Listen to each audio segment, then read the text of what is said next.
Did the research of this episode also make you feel very much like a middle-aged man being excited about vacuum cleaners? That's how I It felt. to I me it got felt super like excited. everything is dirty and my air is polluted and everything is full of germs and I need to get rid of this. I need to do something about it. It does make you feel like, oh God, am I not on top of the cleanliness as much as I could be? Do I need a laser showing me how dirty my flat is? But the feeling passed pretty quickly. Okay, then it was just me. Yeah, I got super into it. Did you discover this YouTube channel called Vacuum Wars? Oh God, no, I didn't. Thankfully, that sounds like that could have been a bit of a Oh, time that's sink. a super interesting rabbit hole. So there is this YouTube channel, obviously, Vacuum Wars. It's all about comparing different vacuum cleaners on performance, specs, battery life. It's amazing how much in detail people go with this stuff. And it has like hundreds of thousands of subscribers. And I have to admit, like, it was kind of fun going through that. Mm.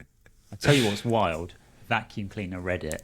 There is some tribal conversations going Oh on in yeah, there. I So discovered that. yeah, very interesting. Might touch on that a little later, but yeah, some pretty spicy takes on the brand that we're going to talk about today, actually. So what's the brand we're going to talk about today, Tom? So yeah, this is a company. Personally, I've been dying for us to talk about for a while. I feel like having gone even deeper than ever into this brand, we could do a series about this one. There's so much interesting stuff in there, particularly from an engineering and design perspective. And they started off tackling one of the most unglamorous tasks in our daily lives. Something many of us try to avoid, not Alan by the sound of things, which is vacuuming. But then they sort of turned this into an art form, and not just vacuums. They've reimagined fans, hair dryers, hand dryers, famously. So yeah, they're famous for innovation and for price. Their products are bloody expensive, which is one of the things that people on Reddit aren't too wild about. So yeah, if you haven't guessed, today we are tearing down Dyson. This is a brand that's turned the sort of household appliance game on its head, really, over the last couple of decades. Company, I'd say, synonymous with innovation, design, sort of making you look at household chores a little differently, which obviously Alan increasingly is off the back of this research. I think Dyson, they've got this knack for sort of taking the mundane, cleaning the crap off your floor, getting water off your hands, and infusing it with sort of incredible engineering and I would say sort of unexpected design, not necessarily slick design. That feels like it's from the future. When you first encounter some of Dyson's products in these quite mundane scenarios, they do take you by surprise, and we're going to get into some of that kind of design signature of theirs a little later. And when you think of Dyson, I think it's hard not to think of the person behind the brand as well, the person who Right? it's named after, right? How It much feels does like for the first time we're actually doing the research. Almost felt like I'm researching a person rather than a company. That was so weird for me when I did this. So before it was always like, okay, Oatly, Muji, all of them or few of them. Let's think about WeWork. Many of them have a, let's say, charismatic founder, but for no company it felt like on the level of James Dyson. Not actually like researching a company, but really A researching person. a person. And yeah, if you actually visit their website, so much of it is written from the first person perspective of like James writing it. And that I found super interesting. I mean, especially the history section. It's like, I did this, la la la. You know, it's like James writing the story. So that felt very interesting and just different from the way usually companies communicate, which is we, Hmm. like, or even like Companies of without, this size, right? yeah. So usually you could have like smaller companies that communicate a lot through first person, but companies of this magnitude, that's more a we usually. And also founders try to step back and not be as much in the center anymore. But that doesn't seem like like the His case for style. James. No, No. but he is so well spoken. I don't know how you perceive it, Tom, but like as like an outsider looking towards the Britain, like he is just Yeah, he has all the usual stereotypical manners, well spoken, polite, but also witty, intelligent. Yeah, I just found him whenever I listen to, I don't know, podcast episode with him or an interview, there's always like really clear and interesting communication, and he makes everything just sound almost poetic. He's very easy to listen to, very eloquent. When we were researching this, I kind of made the joke on our Slack that he sounds like someone doing an impression of an English person. Very articulate. I've got a kind of East London working class accent. His is very different to mine. I wish I spoke as eloquently as he does. But yeah, fascinating guy to listen to. We've all been consuming interviews with him and stuff, and I'd recommend checking a few of those out if we pique your interest today. He's a really interesting chap, and like you say, completely synonymous with the brand. He's very much at the forefront of their marketing. And yeah, you think of James Dyson, Sir James. I should, show some Excuse respect. me. Sorry. So yeah, I mean, the guy's a design and engineering icon, particularly in the UK. I don't think I appreciated really how much he's admired globally as well. That took me by surprise. But even if his reputation has taken a few knocks in recent years, particularly in the UK, I promise not to get into the Brexit talk, but definitely his views on that. Lost him a few fans, but I think still got an enormous amount of knowledge, interesting story, background, ethos that is absolutely worth listening to and learning about. I think the thing that I found particularly fascinating about James Dyson, Sir James, is that a lot of the choices he made and the advice he dispenses sort of flies in the face of a lot of what we're taught in design and business if we want to create something that gets to the scale and impact this company has. Sorry, go on, Franz. Don't take advice. Yeah, well, that's one of his things, right? He's like, don't take advice, like trust your instincts and stuff. It's like, dude, yeah, like fair Take play. my advice. Take my advice for not taking the advice. So yeah, pretty bold on that front. But yeah, we'll touch on these a little later. But this is a founder who has relied largely on instinct. Not a fan of experts, not a fan of market research. And he's kept Dyson in private ownership as well from inception. And again, that kind of flies in the face of what we feel to get to like big scale. You know, you take VC money, private equity, but he's avoided all those trappings and still created something enormous. So yeah, fascinating. Even more fascinating as a designer is this close bond that he's formed in Dyson between design and engineering, which I have to be honest, I'd not appreciated quite so much before researching this episode. I love this quote from him. He says, well, he's got lots of quotes about engineering, but that art and engineering are both creative acts. And I just think that is wonderful, really sums up their ethos. And as a designer who like really, really enjoys working super closely with developers, I completely concur. Some of the best kind of design work and iteration and experimentation I've done as a designer has been working with engineers. So yeah, really can get on board with trying to bring those worlds closer together. But anyway, let's start with a question. What was the first Dyson product you remember noticing, and why did it catch your eye? Because this is a brand that emerged in the early to mid 90s, so we were all still kids at that stage. Was Dyson on your radar from early age, or was it later that you started noticing their stuff? For me, it's super easy. Go ahead. I think I knew that Dyson vacuum cleaners exist, but my first real relation with Dyson came with their air blades, and I hate this product. I deeply hate the air blade that you have to put your hand in and it blow dries your hands. Why do you hate it, Franz? Because I want to get into the air blade. It's filth. Yeah, it's like Yes, I get it. It's more sustainable. You don't have to use paper towels. I get it. It's all good, but it just feels filthy to stick my hands into something that has super high air pressure. It feels like everything is spilled on me. It feels like I touch this thing and I touch like germs. It's like I don't like it. I hate blow dryers. So I agree. I also don't like it. But just to clarify, you don't like when your hands touch accidentally the machine, or do you feel the air that it's also, the air that it's pushing out, it's filthy? Not Or too much both? the air that. So now there are two air blades, right? The one that you stick your fingers in and the one that you hold your hands below. Yes. So Yeah. Tap one. first one, if you stick your fingers in, that's just too narrow. You will always either fear to touch it or actually touch it. So it's like, yeah. It's like playing, yeah.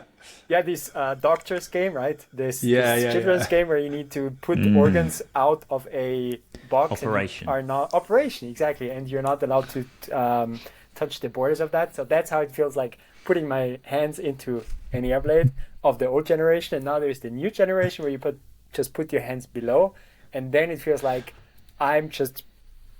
this thing is just blowing germs on myself because I put my hands there, and then the whole air blows down on my trousers, and everything from not only me but everybody who has ever used this fan actually is now spread over my trousers. Well, I just don't like it. I just don't like using it. I'm sort of with you on this. I looked up because I was like, where does the water go? I thought it must be going somewhere. The stuff that is like pulled off of your hands by this, it just goes on the floor. That's the design. It's because in washrooms they're going to clean up the floor at some point. Some of it will evaporate, but it literally goes on the floor. And I sent you both this little cartoon illustration, which is from a sort of comedy thing in the UK called Modern Toss, and they describe the where all the water collects in the bottom of an air blade as Attenborough's Trench, after David Attenborough, the kind of wildlife guy, in that there's so much DNA and germs and stuff living at the bottom of the air blade. So I'm sort of with you. When you touch the side of the air blade when you're using it, you do want to go and wash your hands again. But anyway, we're going to touch on the air blade more a little later. But it's good to know you're a big fan. Alan, what about you? What was your first experience with Dyson? So I think Dyson didn't come to our market for a pretty long time, so I was not exposed to it at all in the 90s or even the beginning of 2000s. I became aware of it when I kind of got to the vacuum cleaner age. Okay. I'm using air quotes.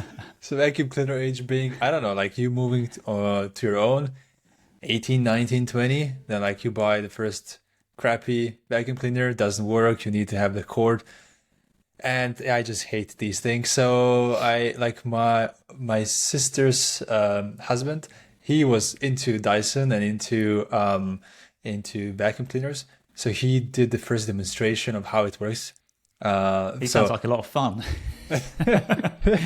I still remember it vividly because it felt like I'm in one of those, like when you go into a shopping mall and there is like, I don't know, some kind of a demonstration and there's a person who throws flour on the floor, yeah. And then they just run the Dyson over it. That's exactly what he's done to show. Really? So he took flour and threw it on the floor and showed how it works. And I'm not gonna lie, I was impressed. Yeah. So it worked on me. So at that point, I decided that one day I'm gonna buy it if I can, because it's not cheap at all. So when I decided to pull the trigger was like 4 years ago, and I still went like for a mid-level product. So it's V8. Oh, he's always got it right there. I used to have a V8 until it broke, which is another story. Yeah, that's where I think we're headed as well. So it's being heavily used, and there's this like I think plastic is not of the best material, like of the best quality. But I'm now going too much into the details. But I'm still like impressed with the build. And just last thing on the personal stories is when we bought it, like I was super I would say proud, in a way, like, oh, we got this amazing vacuum cleaner. And then I would show it to my parents, and they would scoff at it, like, what's this plastic crap? It feels, it's not sturdy enough. They're used to those big, heavy machines. And basically, just a week ago, they wanted to buy a new one, and they were like, "Oh, I don't want that cheap Dyson thing." Cheap It Dyson kind of, thing? it hurt me. Like, Interesting. this is kind of supposed to be top of the line, top of the line product. So I had to educate them and so on. So it's just funny to see how, without the context of the price and just the design itself, which you brought up before, it doesn't look premium. No, it doesn't. The engineering is definitely premium, whether it's engineering over-engineered, question we'll explore a little later. But yeah, I've also had one of these vacuums. I don't anymore. To your point about the plastics, very brittle, broke the top bit, never performed the same again, and the battery life got really not terribly good. So yeah. I've moved from being a big fan of the vacuum cleaner to not so much, and I'm not alone, according to Reddit. But anyway, for me, the first products that I noticed was the vacuum cleaner. Based in the UK, first market that they really exploded in. I'm a few years older than both of you, I think, so it kind of, I was definitely very conscious of it on television and stuff. And it was the adverts that really I noticed first. They were like a sort of quick science lesson in how a bagged Hoover works and the difference. And to sort of slightly inquisitive Tom of like 10, 12 years old, I found that really interesting, and it was very different advertising. And also the visual design the product design kind of looked a bit like a toy as well. So yeah, it really kind of stood out to me, and it was making a lot of waves, I guess, in the news and things like that. So that was that DC01. Yes, yeah. Okay. Yeah, the yellow, the yellow one with the the transparent design, which obviously is the thing for Dyson when it comes to vacuums. So yeah, that product, the Dyson bagless vacuum, really was where it all started, right, for Dyson. And it remains the product, I think, that people typically think of when they hear the name Dyson. Maybe the Airblade a close second, but for most people, I think it's the vacuum. So let's dive into the origin story of that product, really, that started it all. But we're gonna rewind a bit first. I want you to picture a very young James Dyson. He's not a sir yet. A student in the 60s at the Royal College of Arts in the UK, and he's studying furniture design and architecture. He'd thought about going into other areas and kind of got career advice from a whole bunch of people, and they kept telling him to go and study art. So he was like, well, they must know something I don't. I'm going to go into the arts. Kind of slowly moved his way more towards formal design. And he does end up kind of moving a bit more into the industrial design side of things partway through his career. And while Dyson was still studying, he was a pretty talented, prolific designer, won't surprise anyone. And he designs this sort of mushroom-shaped theatre, which was quite an unusual design, used this kind of space frame construction technique. And it was for a famous theatre director called Joan Littlewood. And the sort of idea to design this theatre had come out of a conversation he'd overheard of her, saying that she wanted to build this new theatre in Stratford East. So he was like, well, I'm going to have a crack at it. And the design kind of stood up. It was well received. And typical for Dyson, he was like, this is quite innovative. I want to get it built. And the design was typically Dyson. It was a little unorthodox. It was approached in this slightly unconventional way, with the sort of striking geometric dome. And yeah, like I say, he really wanted to bring it to life, to bring it into the world. So he approached a reasonably famous engineer, a chap called Jeremy Fry, who's at a company called Rotork, based in the sort of west of England, to ask if he would help fund the construction. He thought it would be in his wheelhouse. He had a kind of relationship with him. But Jeremy was like, absolutely not.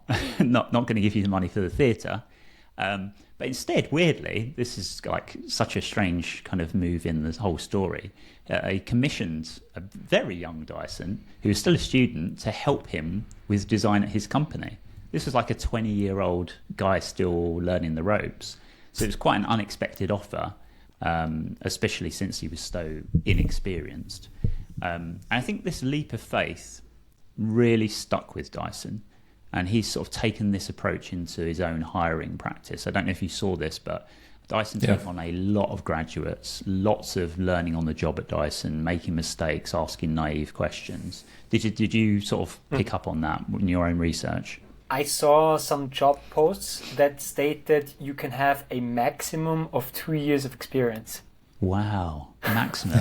Because he was like, as soon as you know too much, you don't explore problems with a new angle, with a fresh kind of mindset, right? That was crazy for me to read. I mean, usually it's the other way around. Like you have a job that says, hey, you need to have studied this and you need to have this much of experience.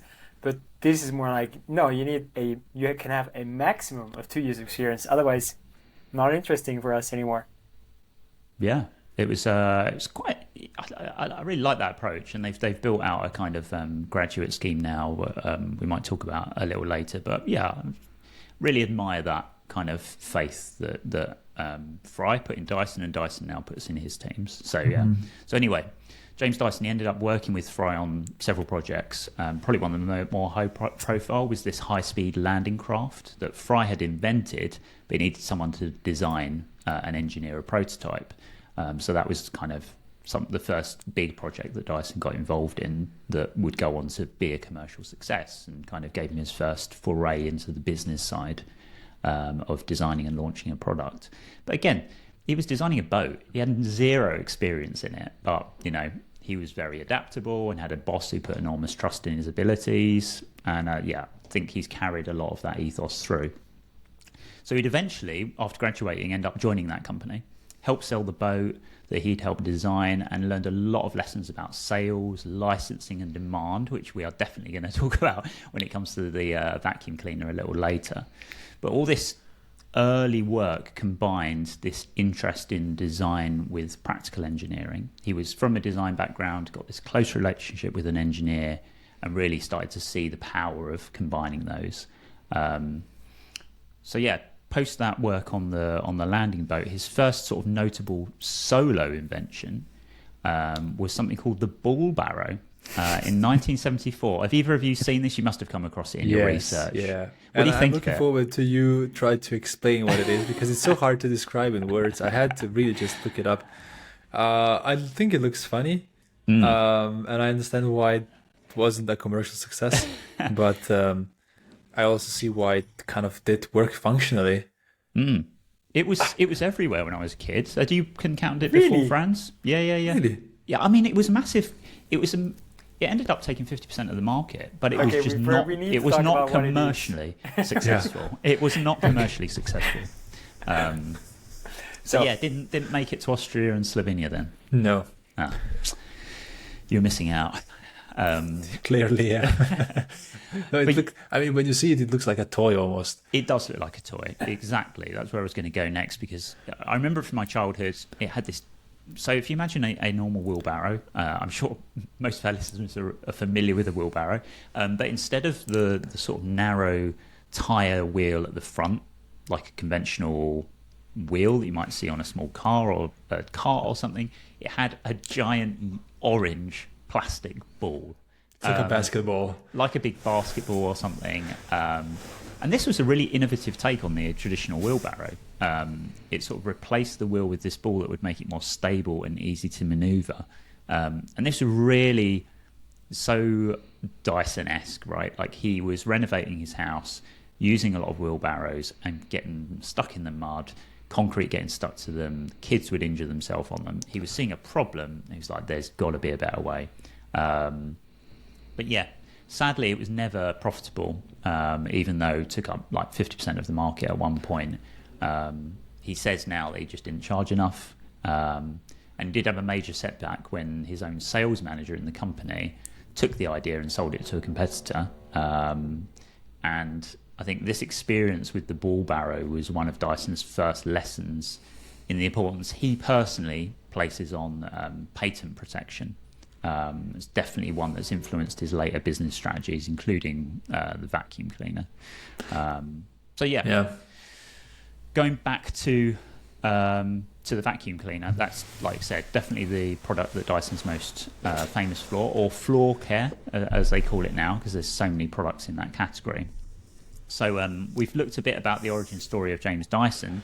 Let's talk about the origin story of this product. So I think the tale of this vacuum cleaner, the first Dyson vacuum cleaner, is an absolute tale in persistence. The man and his wife in particular most have the patience of a saint.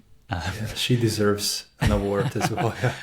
She is Dame Deirdre Dyson now, so she got what she deserved. But back in the 70s, James Dyson and his wife Deirdre had bought their first home, and with it, you make an essential purchase. You already talked about this earlier, Alen. You get to a certain age where you've moved out of home, you've got to clean the crap off your floor, especially when you've got a few kids like James Dyson did.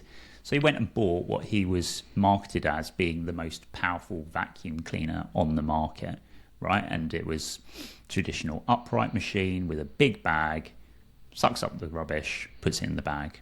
We'll get into why that's not so efficient. And whenever he would use it for a while, it would start to lose suction. So he'd be hoovering away, but the dust wasn't coming up as effectively as before. And this was a period when all vacuum cleaners came with a bag which collected all of that stuff that had been sucked up by the cleaner. And then one day, the bag on the machine that he was using got so full, but he didn't have a replacement bag. So he took it out into the garden, shook it out, completely cleared it out, put the bag back on the machine, and expected that since it was empty, it would have full suction again. No, not at all. Put it on, he's like, why isn't this working? I don't understand. So typical Dyson engineering, takes it all apart. Straight into workshop. Straight in the workshop. Sorry, kids. Daddy's going to be gone for 5 years. You can join. It starts pulling the bag apart and realise that how the design works is that the air is pulled through up from the base of the cleaner through the bag, and then the bag has all these tiny little pores at the edges that allow the air to escape once it's pulled the dirt through. And the problem is that those pores get completely full with fine pieces of dust and are far less effective. The airflow can't come through. The dirt particles are so small that you can't clean them out. So what do? You go and buy a new bag. Exactly. A very wasteful part of the product experience, but altogether just part of the design as it was for, 80, 90 years, something like that. And a big part of business for these companies. £500 million a year business. Exactly. If you think about it, it's like you're not just selling a vacuum cleaner, but you also can sell. It's not an upsell, but it's like a continuous, almost like a subscription to buying the bags. So obviously, it was a great business model for the vacuum cleaning. Well, for the companies creating vacuum cleaners. Absolutely, it was classic razor and blade model.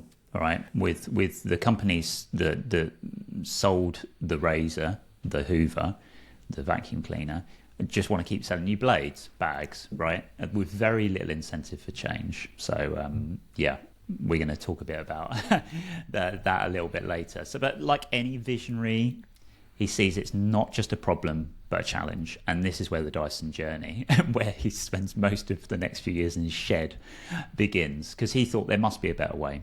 And it wasn't until he's kind of had that encounter with the Hoover. I keep using Hoover. It's just so synonymous, isn't it, with vacuum cleaners, that word. In the UK, yeah. In the UK, definitely. Sorry if I'm in the US, I think, as well. Yeah, the US, definitely. Yeah.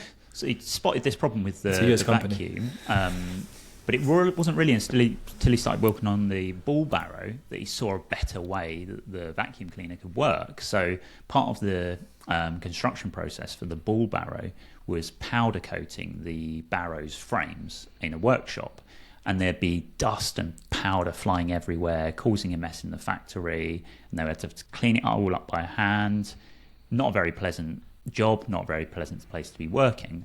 So he spoke to someone who worked in a sawmill, being like, how do you deal with this problem? Because there's dust everywhere in a sawmill. And the way that they managed it in sawmills was with a giant cyclone.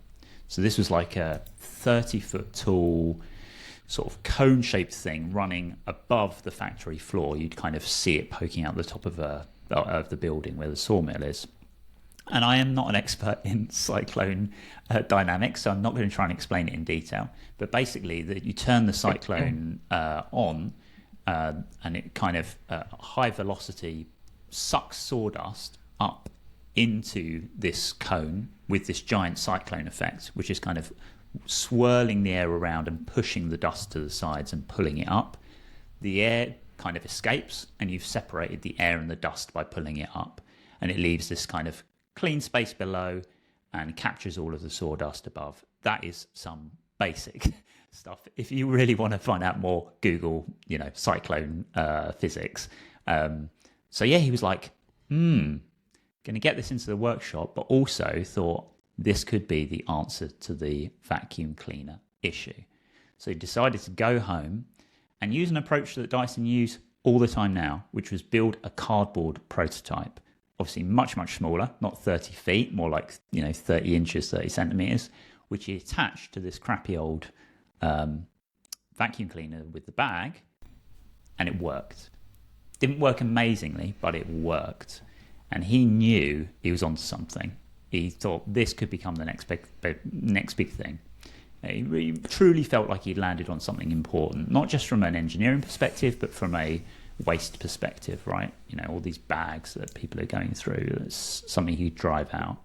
But he also knew it wasn't going to take a lot of time. It was going to take a lot of time and a fair bit of funding, which he definitely, sadly, didn't have.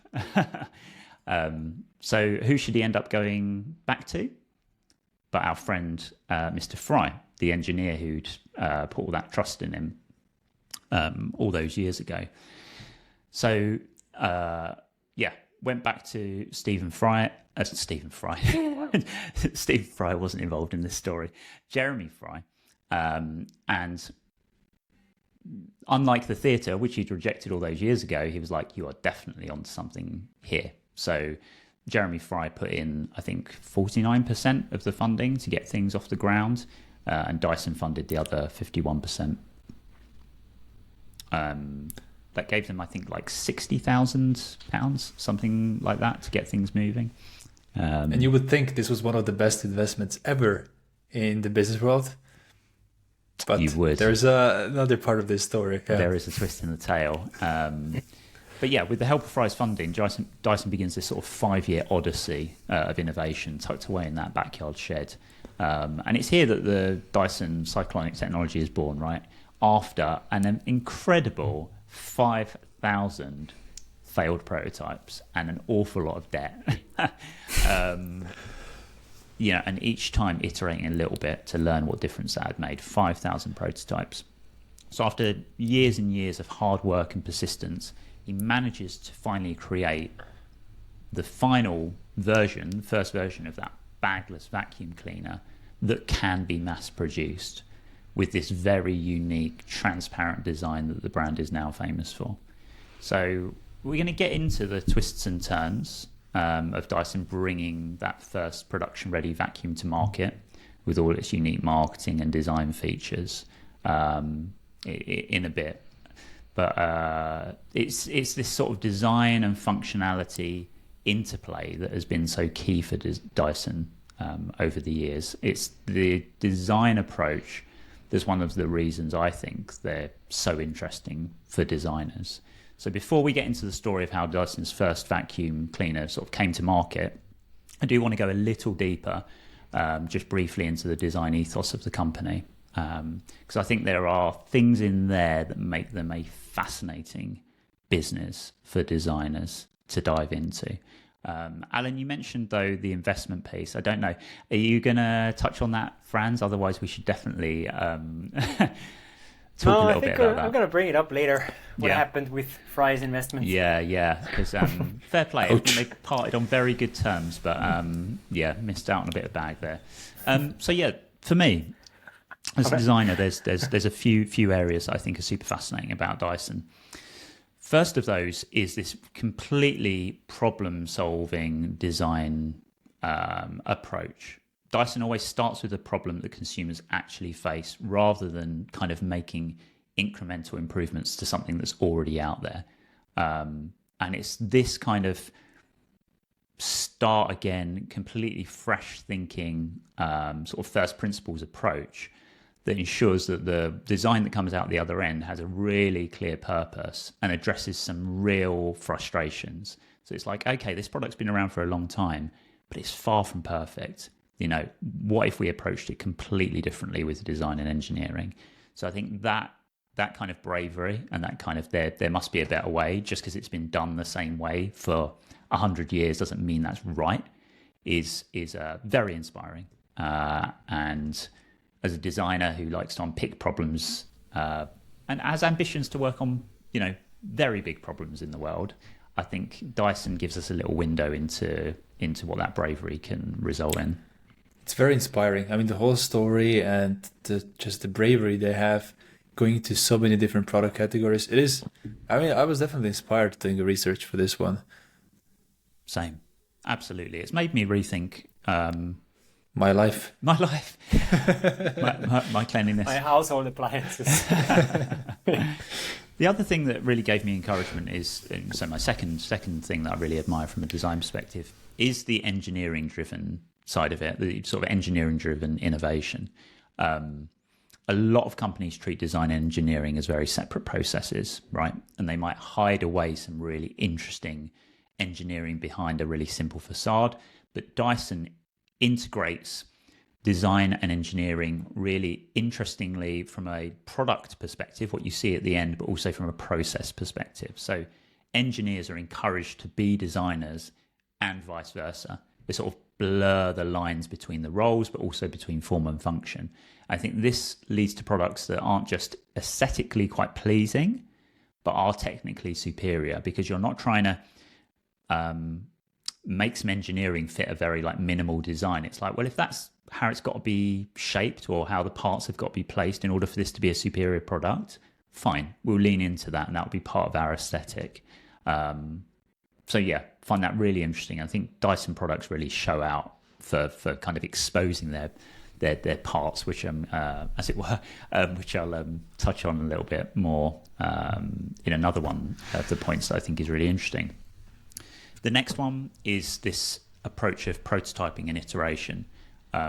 Dyson's design process involves extensive prototyping. You know, over 5,000 prototypes to get that first vacuum cleaner out there is wild. And this commitment to iteration allows the company to sort of refine and perfect its products in a way that very few others do. And they are very open to failure. They think that their engineers and designers should be shipping all the time new ideas, new versions. Very happy to commit the resources and the money that goes into that as well. Yeah, I read somewhere that it took them between almost like 15 years so it took them 5 years, or you said 5,000 prototypes. I don't know how many years was that, but it was a few years to get to the DC01, so the first vacuum cleaner. But it took them almost 15 years to get to the robot cleaner. Yes. So imagine a company, a public company, being willing to take this long to actually develop a product. It really feels to me like you really need to be a company with different type of mentality and philosophy, and frankly, probably even a private company, which Dyson is, to be able to sustain on a single product for such a long time without getting any revenue in return. Absolutely. And I think this is going to play out in the story when we get into more detail so much, how it frees them up to be like that. Reason number 4 is real focus on commercial acumen in the design and engineering teams. James Dyson, whether you agree with this or not, he understood and appreciated for him the importance of protecting his innovations through patents. Some people out there that are really anti-patent. James Dyson isn't. He's very pro it. But he saw that this ensures his company can maintain competitive advantage in the market, right? And he wasn't afraid to kind of take those risks like bypassing different channels and doing D2C like very early because he understood the potential of doing that. And the thing that I found really interesting is if you look at the Dyson design process, it uses a methodology which I hadn't heard of before called Access FM. Have you heard of this? No, really interesting. It's not a Dyson invention. I will try and look up who it was, but it's a kind of engineering design process that has become adopted by a number of companies. I'm going to quickly run through. It's a sort of acronym. So it's aesthetics, cost, customer, environment, safety, size, function, and materials. And the interesting thing for me is that cost and customer are so central to that. So I looked through some of the training materials that Dyson have for the students that come and be part of their academy. And the second thing they do is looking at market sizing and customer need and viability. It is so baked into their process that I thought was fantastic. And obviously, as someone who's done the DMBA and it's part of what we do now, that has now become part of my process, and I find it extremely valuable. And it was really interesting to me that is so central, making sure their engineers who are coming up with new ideas and new inventions understanding the viability and the cost structure and the market size is absolutely one of the high priority items. And a few more things. The educational marketing for me as well is an interesting thing from a design perspective. Very different to how vacuums were marketed in the past. I implore you to look up the original advert for the vacuum, which kind of showed the science behind why bags were shit. But they continue to do this, talk a lot about educating the customer on why their technology is superior, rather than just relying on highfalutin or just showing the design and going, oh, this is desirable because it looks great. It's desirable because there's some really interesting engineering in there. So a lot of the way they market is in this kind of educational way. Almost all of their website is like this, right? Yeah. If you look at their website and their product pages, it's all about how this works. And a lot of the training and experience that I had, for example, working with I worked for a long time with Adidas, for example, like in sporting goods. And Adidas had also a tradition of being very feature driven.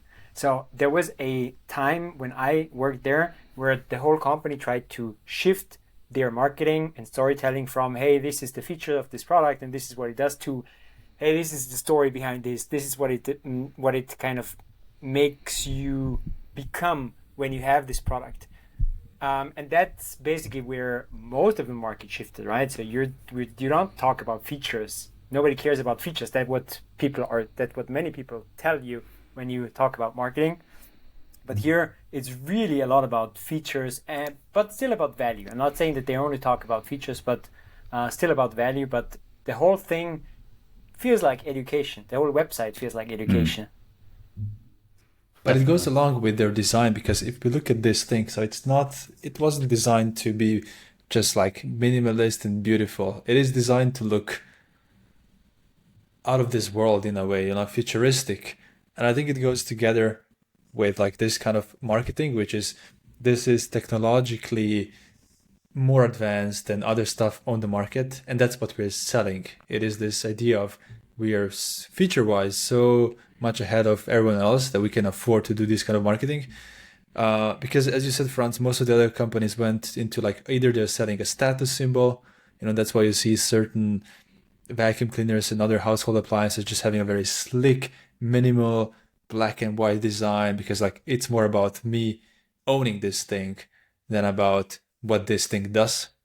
And Dyson is completely like, it's different, by owning it, I'm telling the story that I know what I'm buying, and I'm like more educated buyer. And I know that Vacuum Wars YouTube channel would approve of my purchase. That's all you care about, is those guys. Just want to get the nod from them. It's a really good segue to my next reason I think the designers should find Dyson quite interesting is that the aesthetics really reflect function, which is quite unusual these days. Like you said, Alan, very often we're trying to hide away the engineering in these slick packages. Dyson products are designed often with this sort of transparent cutaway showing all the inner workings, showing the kind of valve shapes and things like that. And there's this honesty in the design that has this sort of very unique visual appeal, weirdly appealing actually, but also does, like you said, communicate that these products have a sort of technical prowess that other products don't, and really leaning into that.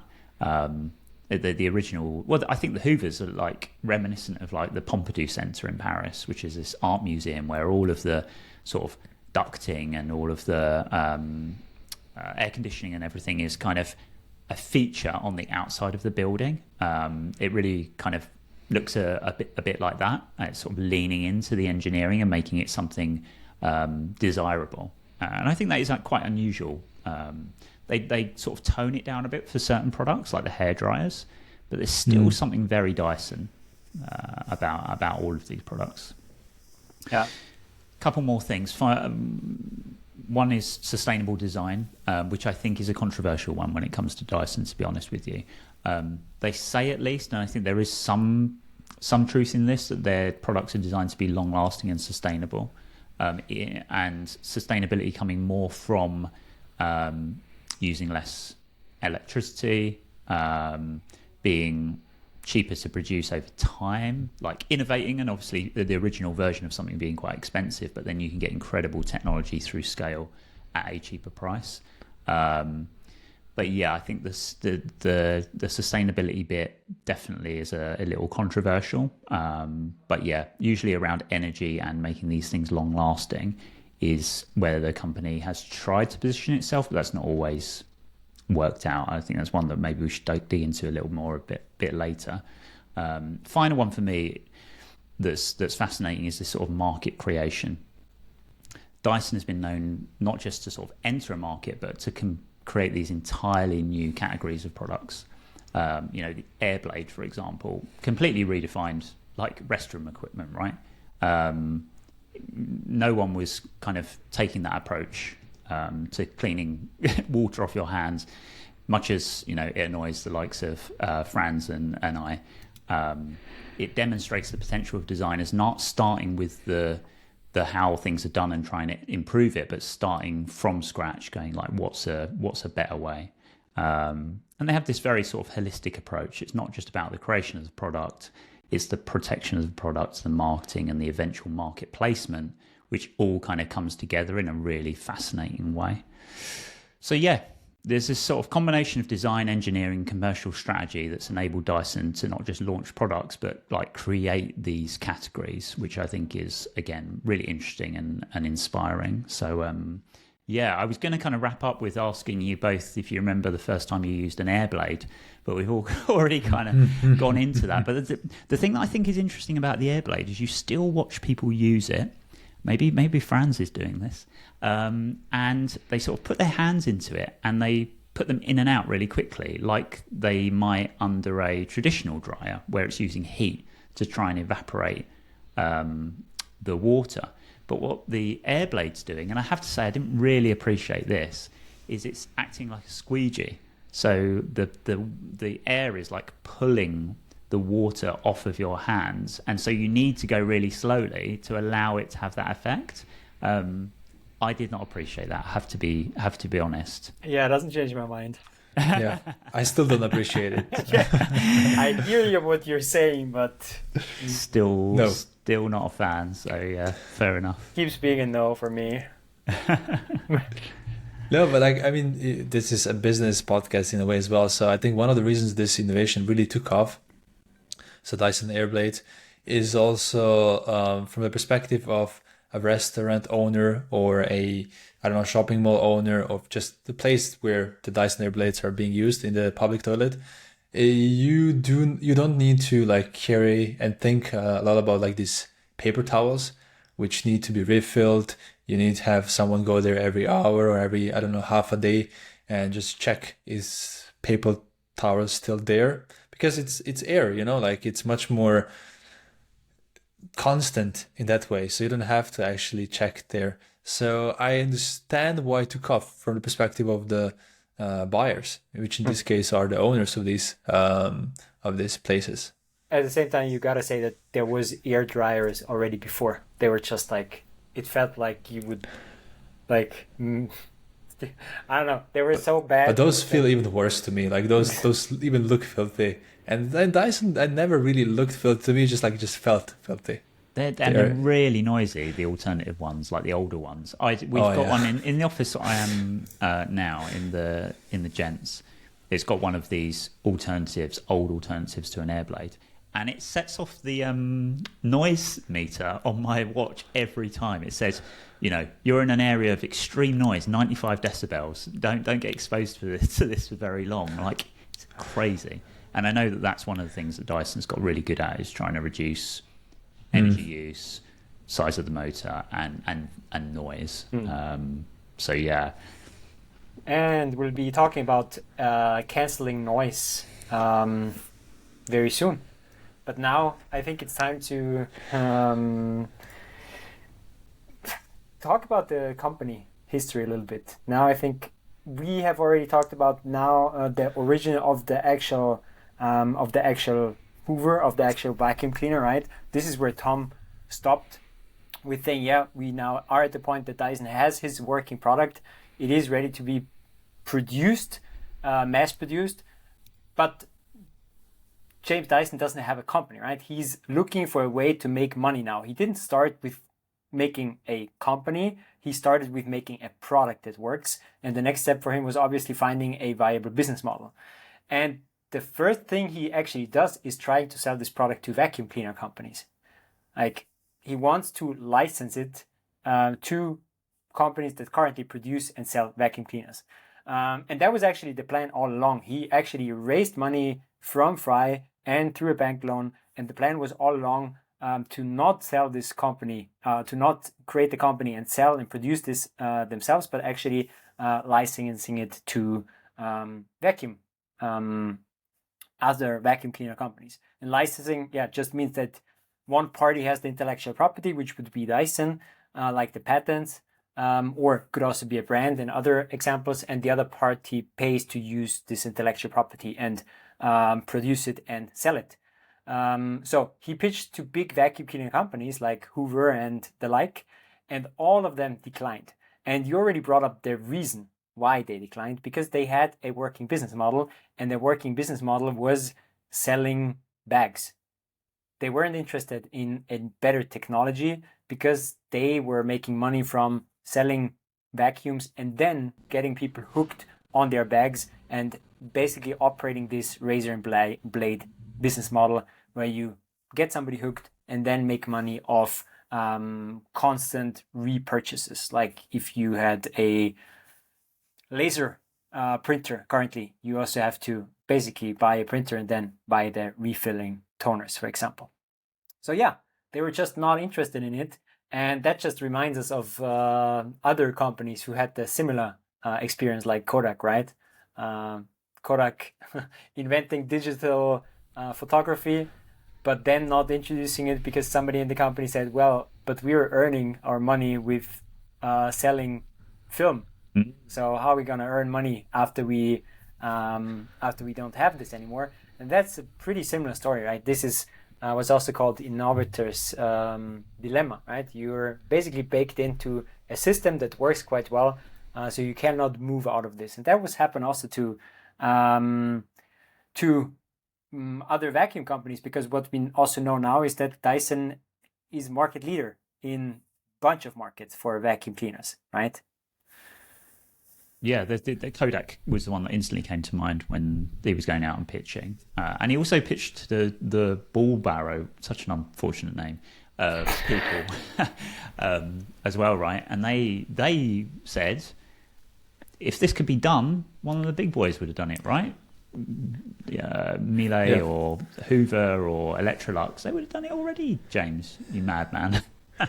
They said it couldn't be done. So. Yeah, that was the funny story, that actually he wanted to use the ball bearer company to produce the vacuum cleaner, right? And then they kicked him out of his own company. Actually, he founded the ball bearer company, then kind of gave up some ownership in that because he needed to raise money. He didn't have the company ownership anymore. He wanted to bring the other executives to actually build the vacuum cleaner, and they just thought he was crazy and kicked him out of his own company. Little did they know. Yeah, little did they know. So he tried to convince first the other executives in his own in the company that he founded. Then he actually made it anyway, and he pitched it to vacuum cleaner companies, and still got rejected, right? So you would think, well, that's kind of the end of the story, right? But yeah, finding a working business model is like also taking time, as much as it takes time to produce a working or to invent a working vacuum cleaner. So the second step that he tried is really going on a broader quest of finding companies to license the product. And finally, a Japanese company decided to do that. So he actually convinced a Japanese company to produce and sell his first vacuum. And it sold for about $2,000 at the time. That was quite a lot because it was in the early 1990s, a vacuum cleaner for $2,000. And yeah, it went okay. The company did earn money, but Dyson was just like not satisfied with that because I heard him say in a podcast that he didn't want to sell few of these vacuum cleaners for a lot of money, but he wanted to sell many of these vacuum cleaners for a reasonable price. And this then led him to his next step, which was actually starting his own company, which is now what is now Dyson. So he decided to raise money that he could produce and sell the product himself. So he didn't want to do this. He tried to license it to a bunch of different companies, but in the end, didn't really work out the way he wanted it, and he decided to really go into production himself because he still felt like this was a good product, a good idea, and he was not discouraged by the, let's say, non-success of other companies not willing to buy and license it, but he was actually even more convinced that there is now an opportunity for him. He said he found the rejections massively motivating. It weirdly just kept him going. It's like, these suckers, like, I'm gonna make it, it's gonna work. Yeah. And this is like you already said, it was like you had some moments in this research where you started to question some of your decisions and what you're doing. This is where I questioned how risk-taking a person can be. Like, imagine the failures that this person had over years, right? So you got kicked out of your own company that you founded. Then you worked 5 years on a prototype. You had something that worked really well, wanted to sell it to other companies that produce vacuums. All of them said no. You kind of managed to license it to a Japanese company. Goes okay, but doesn't go really well. And this is like a time period of 7-8 years. And you're still on it. And you know what he did? He took out the loan. £600,000 loan from Lloyd Bank, and he signed over his whole house after 7 years on this project. And this is when I questioned myself in terms of how risk-taking do you actually have to be in order to be an entrepreneur, because I don't know if I could ever do it. Like, work 7 years on something that doesn't take off, and after 7 years of not being super successful, just making a living, signing over my house to the bank and taking That's out it. £600. He had 3 kids at this stage, signing over the family exactly. home as security. Like, not sure. I would be able to do that. But there are so many stories where this exact move goes wrong. So I think this is more of an exception than a rule that this actually works. I think so. I think so, but I also think it seems necessary for bringing a lot of companies off the ground, especially when we're talking about hardware. But yeah, let's talk about hardware later and how this company got successful, because now we're at the stage that he secured £600,000 and he used this money to build the first vacuum cleaner under the Dyson name. So he kind of bought tooling for the plastic injection molding, making the components. He put this tooling into a plastic company, and this plastic company made the plastic parts for him.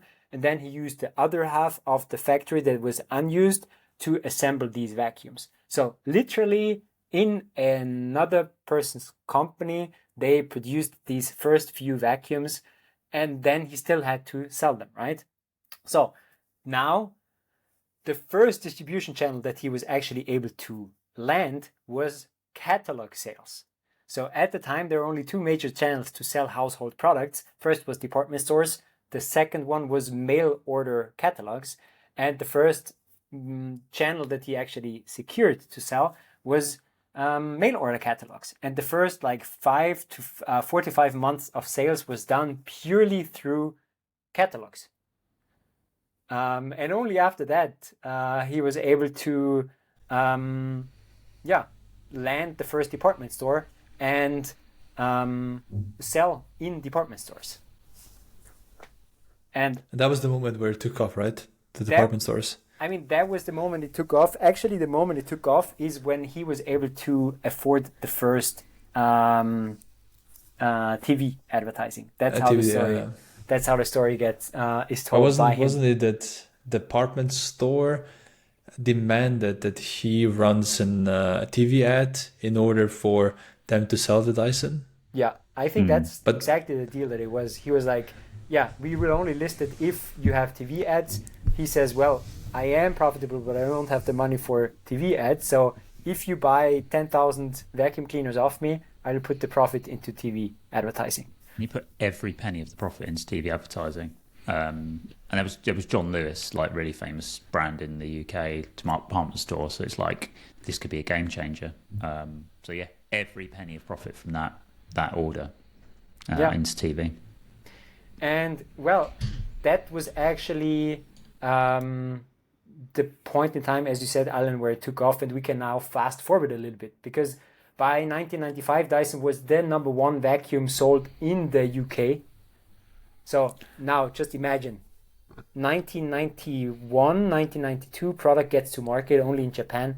3 years later, Dyson number one vacuum sold in the UK, 100 million revenues.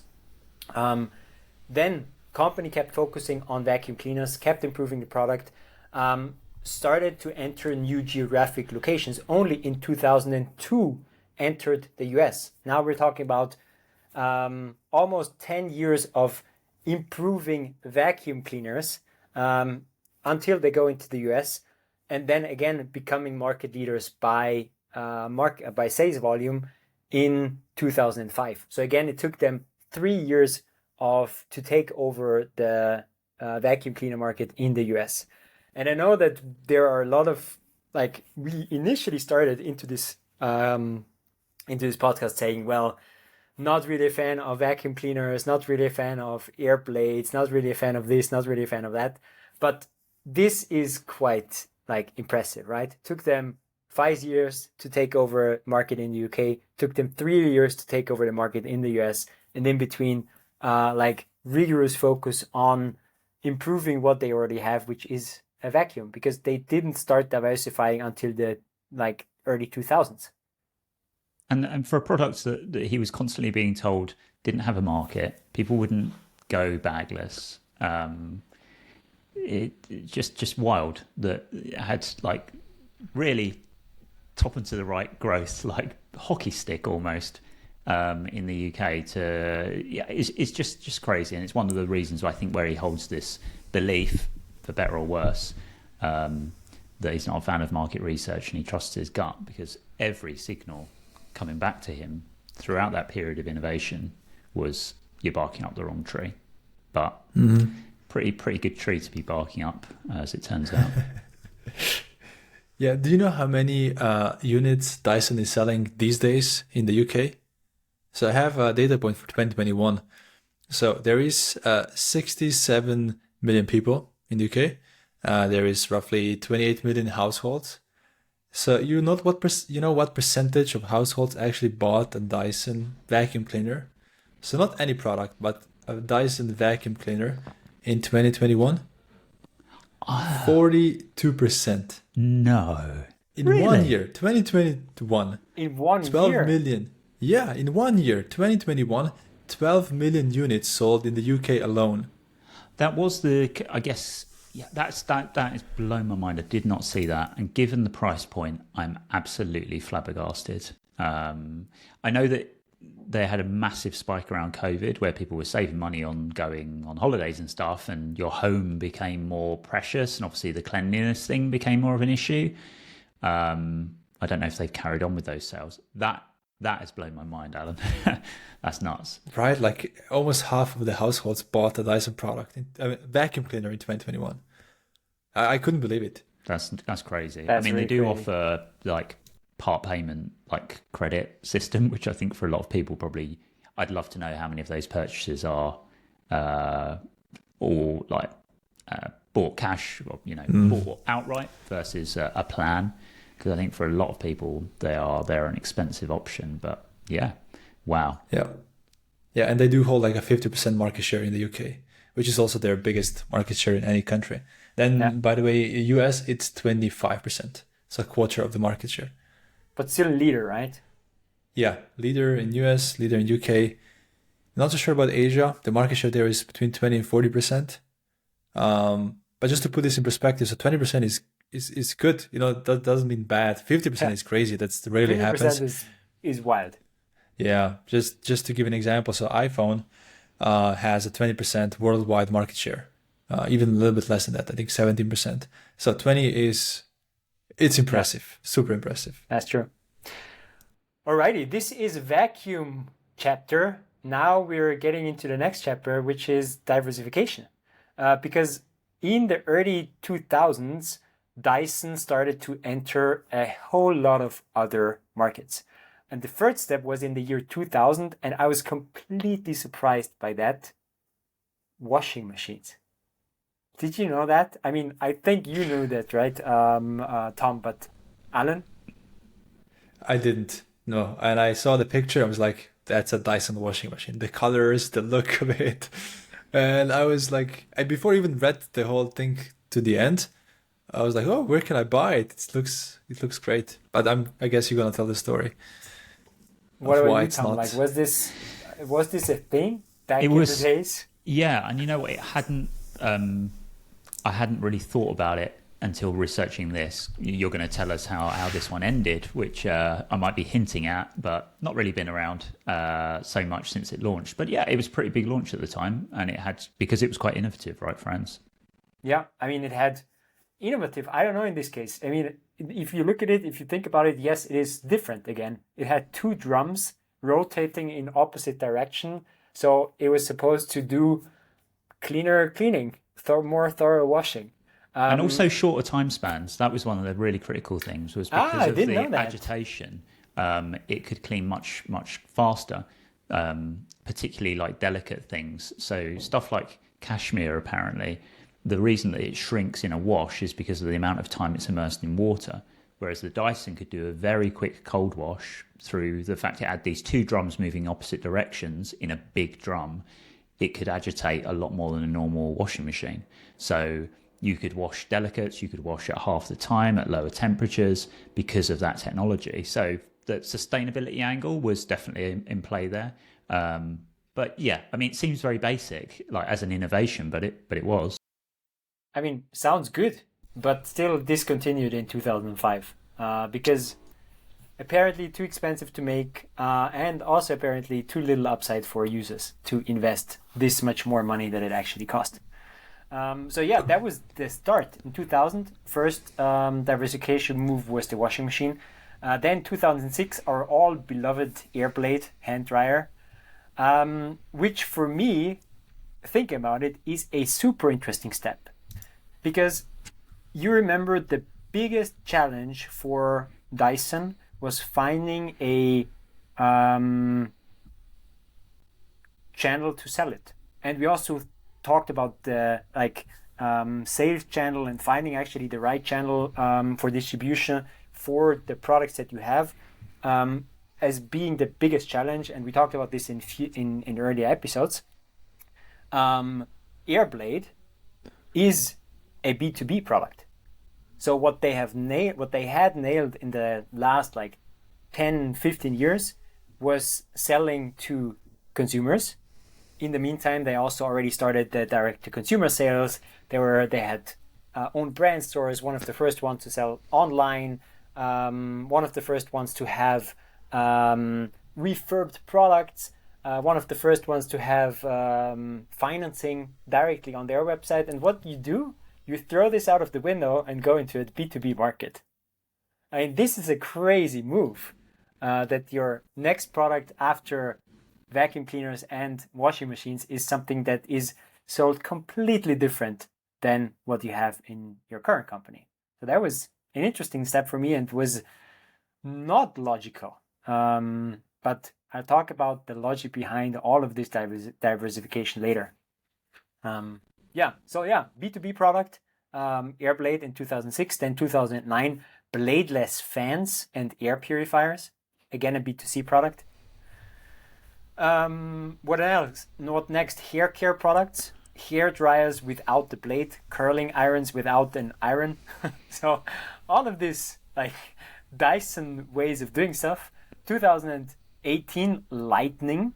A task light that adjusts its color and temperature, so color, temperature, and brightness based on the current daylight conditions, pretty much as the screen on your MacBook that would also adjust to the current environment you're in.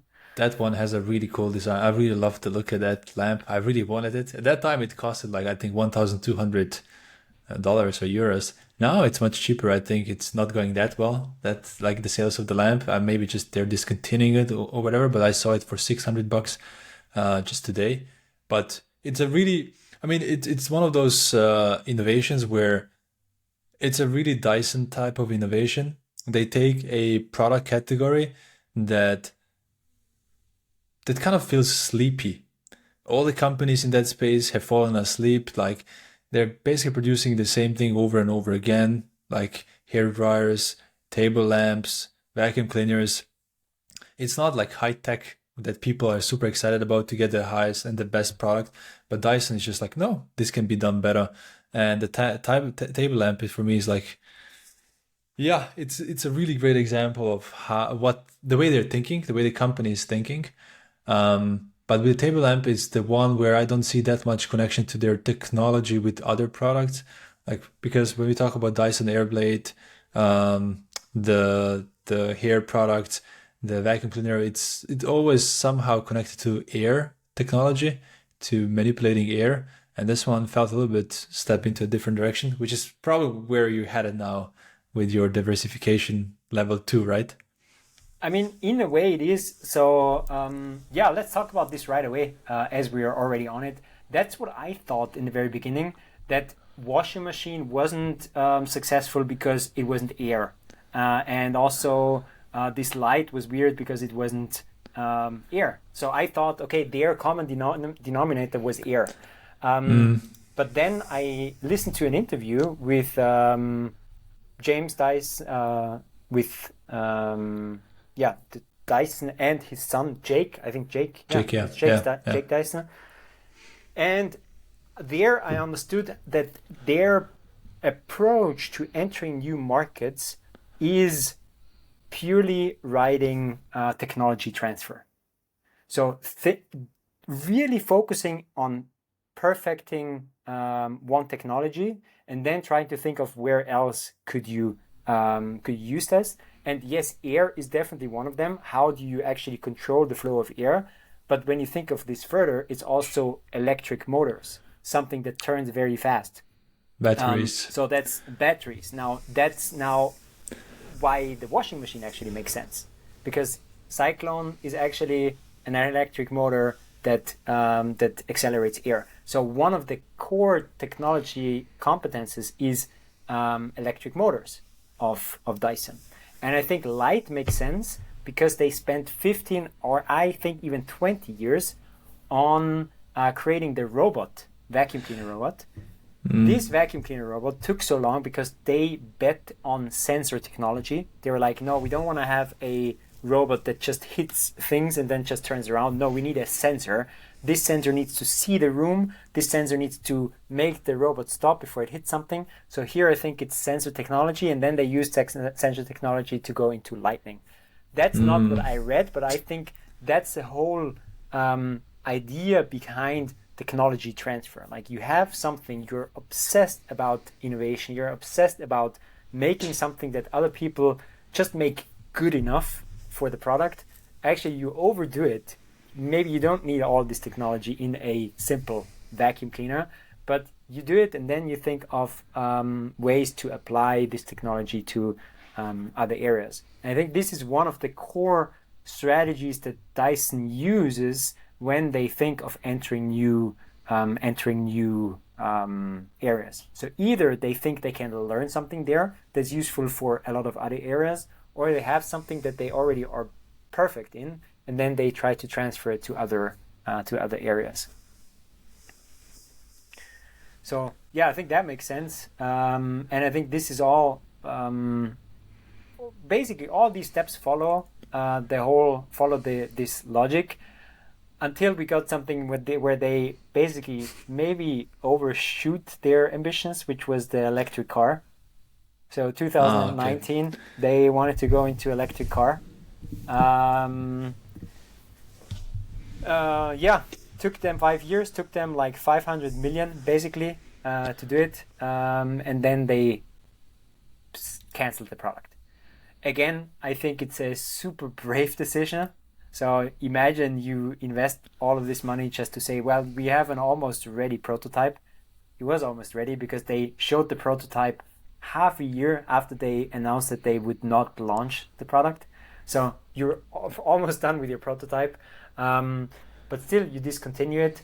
And in interviews, obviously you need to justify your decision, but they already said, well, we are doing technology transfer. This is the core of our company, so we have already earned these 500 million elsewhere.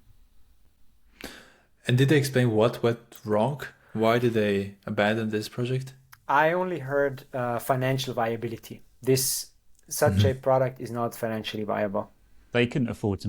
Most electric car manufacturers are making a loss on every model that goes out, and they, some of I think VW, it was running into the tens of billions as far as R&D and loss making, and they can afford to do that because under EU legislation, after Dieselgate, your whole model line, the emissions as an organisation were calculated across everything you sell. So if they were selling an electric car at a loss, it was pulling down their emissions levels, so you can go and sell an SUV that is a gas guzzler but people still desire, and sort of offset the carbon between the two. But also everyone knows that's where the puck's moving, so there's a lot more resource available in these organizations. So you just knew we cannot compete financially. I'm not willing to risk the future of the business on this venture, which is a shame because I think it would have been a really interesting product. I'm quite surprised they went with the electric car, and especially it's such a big, it was sort of SUV style car. Did you see the prototype? Yeah. Did you like it? It reminds me a little bit of the VW ID3 shape-wise, and it had some interesting features. I wish they'd gone down the individual transport line, scooters, e-bikes, like small city transport. Maybe they will one day. But if people are really interested, he does kind of explore some of the motivations from a design perspective that was super interesting. And maybe some of the technology that they came up with for the car, might end up getting licensed somewhere else. Who knows? You know what the first thought was when I saw this car? This is too sleek. Yeah, it doesn't look like a Dyson car, right? Where is the purple? Where is the orange color? Yeah, like it's too smooth. This looks like the Apple car. Not From like a the design Dyson aesthetic, you'd expect them to sort of look a bit more like a smart car. I think a smart car is more like Dyson-y than the Dyson. I think that's part of the issue maybe with the lamp design is it's one of those examples where they've moved away from the design language that makes design quite interesting. Dyson, and that's why Alen likes it so much, because it's sleek. Yeah, the lamp it's is more different Apple. from the lamp completely. So I think these two products, car and lamp, if you look at them, they're not Dyson language, brand language, design language. But then I have the next one, most recent diversification action. Oh, Alen noise loves it. cancelling headphones. Noise cancelling headphones combined with ear purification filter. This one. So- Yeah.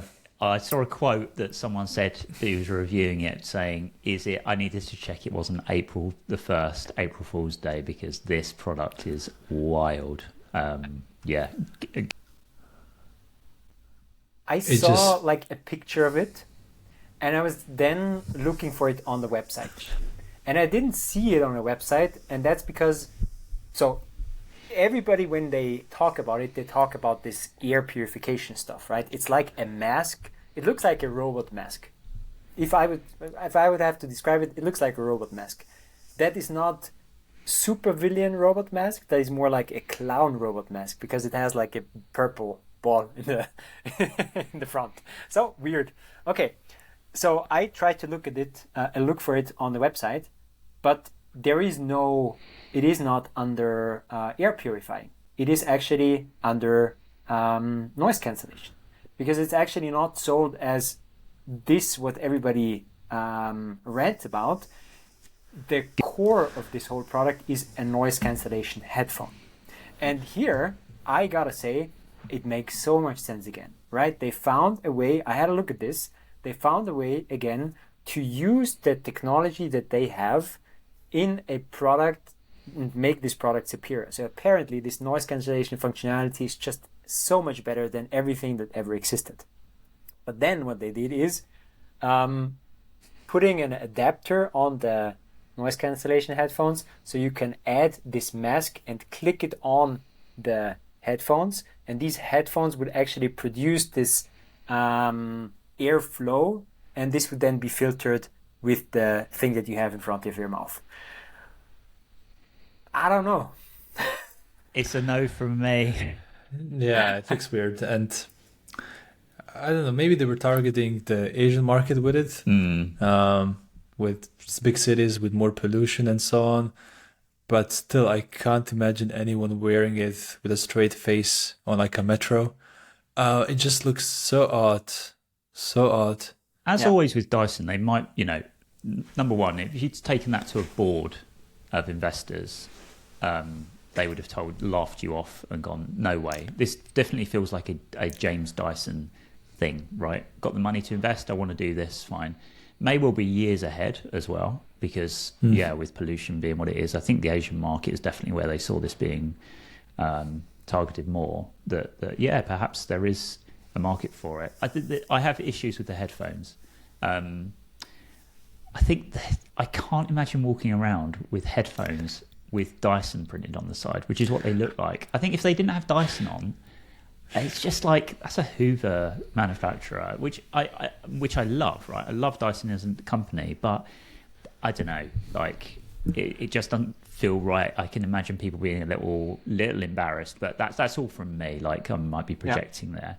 The other interesting thing is when I looked at the demo videos and the website for the air purifier, every video of it is someone walking out of a subway station and immediately taking it off. So you don't even see it on face at all for very long. It's basically someone just taking it off straight away. I think they realise how ridiculous it looks, and I guess trying to show that the where it would be most useful is in those scenarios. But it really, I think, is quite telling is that the majority of the promo video is people just getting it off their face, so you can't really see it, see them walking around with it on. What a fascinating diversification. Yeah. Even the product is called noise cancellation. So if that's so when you go on the website, there is no like the tagline or the button that you click on says noise cancellation, and it doesn't say, I don't know, air filter or something like this. I'd love to know how many of those they're selling.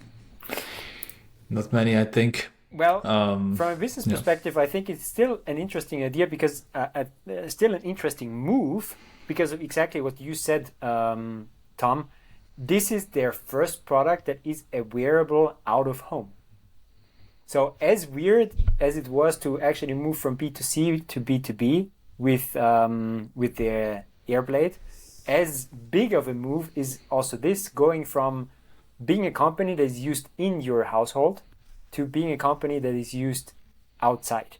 And here, I don't know if the brand works as well as you said, right? So this is definitely a branding thing where you don't have as much problem going from B2C to B2B, but you might have problems from going from in-house use for chores to something music related. Now it is a headphone, so it's actually, music industry. There is more, I don't know, it feels just different to doing chores.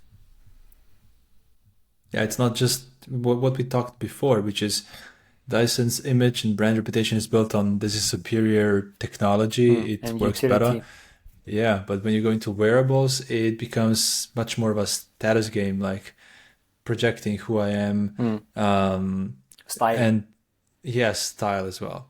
Yeah. And that's where exactly the brand doesn't work as well as currently positioned, unless they try to also somehow have two different flavors of the brand. I mean, the communication of the headphones is still superior audio quality, superior noise cancelling quality, right? It's still a Dyson way to communicate stuff, but you can't really cut out that it needs to have style also. So even the Bose and Sennheiser that are more utility focused have are sleek. So I think let's see what happens with them. This whole area, the headphones, wearables, it does feel like an opportunity for a spin-out brand, maybe, rather tthan just leaning on Dyson, something by Dyson. I don't know, because I just cannot get over the fact of walking around with some... I don't think the nicest looking headphones in the world that also have Dyson plastered on. Yeah, maybe they each can part. be Hyson headphones by Dyson. Yeah, let's see if this is going to be the vacuum cleaner or the washing machine. We are still ought to find out about this product. But there is more to the diversification, actually. Apart from product, actually Dyson has also diversified into completely different areas, namely university and farms. Yeah. Farms was fascinating to me. Yeah. Super fascinating. I mean, that's the part I love the most, probably. Yeah. Same. It's so weird, right? So first one, Dyson Institute of Engineering and Technology. Opened in 2017, offers undergraduate and graduate engineering degrees. First, it wasn't really a university itself, right? It was a partnership with the University of Warwick. But now it is a proper university. They can award degrees. And students, they don't only study there, they also work as engineers already, or with engineers from Dyson already. They don't pay for tuition, but rather they get paid. They get paid a salary for studying there. Yeah. It's crazy. So this is like a big thing. And Dyson Farm is incredible. Like, established 2010 already. And now one of the largest farming operations in the UK. When I read this, I was like, what? They've been buying up land all around kind of where they're based in England to try and get this farming technology stuff going. I'm with Alen. For me, this is the most exciting bit. This feels like it could be the pinnacle of where James Dyson really wanted to get to.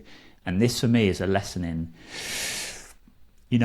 on the surface, you look at a company like Dyson and I think it's fair to say they've put a lot of like plastic crap out into the world and maybe over-engineer things sometimes. But if that technology can end up being put to the uses that they are now exploring, that is like, and it could be potentially groundbreaking for like regenerative farming and stuff like that. Yeah, and just to be specific, so what are they doing? So like they use drones. I saw self-driving tractors in a way for precision farming. There was probably the biggest how do you call this? Like greenhouse? Glass houses? Yeah, glass house. So it's Or the biggest glass greenhouses. house for making strawberries. Yeah. And I think it's carbon emissions like neutral because they have a nearby like a green source of energy. I mean, when you look at those things, it's like, wow, okay, if you can use technology to not only make farming more green in a way, but also, I mean, the claim is it's going to be make it more profitable, which is one of the biggest problems with farming right now. You need huge subsidies from governments to for farmers to even make sense to continue producing food, which is what we all need essentially, right? So if they can change the game here, this is huge, much bigger than vacuum cleaners. Yeah. And it has such a huge vision. Like it's about growing food, it's about researching innovative and sustainable techniques, producing renewable energy, and it's also kind of I think they also baked in an educational purpose here with opportunity to go there, learn stuff, even spend your holidays on these properties. So I was just blown away by the scale of this. Like this is not a hobby. This is like a full-blown huge operations. I can't see how this also can get backlashes from like, I don't know, farming community maybe like overpowering small structured farms. But I don't know. It's like it's inspiring, and I really like. I even want to follow this even beyond this podcast because I'm so interested in this. Also, like business wise, it is one of the biggest markets out there. It's like 13 trillions at the moment, 14 trillions USD. So it also, if you think about it, as we said before, not just engineering and design perspective, but is one of the biggest markets, which is completely underutilized with the new technology, at least not like a super advanced technology. There's huge opportunity in this space for sure. And he's one of the people in one of these businesses that is willing to plow extraordinary amounts of money into something just because he believes in it. And again, it's one of those things that maybe wouldn't happen if it wasn't a private company. I got some numbers on their R&D, if I may quickly just jump in. So, you know what R&D budget of Apple is? So as percentage of the revenue? It's don't know. Okay, you want to go for a guess? Let's have a guessing game. Percentage of revenue? Did you say? Yeah. So Apple has roughly 400 billion revenue. 15. 15. Okay, it's a good guess, Franz. I would have said 7. 7%. Okay, so the company or an industry that has the highest percentage of revenue is pharmaceutical. So, for example, AstraZeneca has 25%. 25% of their revenue goes into R&D. Apple is only 7%. I mean, it's still a good number, but it's 7%. Yeah, so France. I'm usually super bad at guessing, but this time, nailed it. Dyson, 15 to 20%. Okay. So they're behaving almost like a pharmaceutical company, and it's super, super.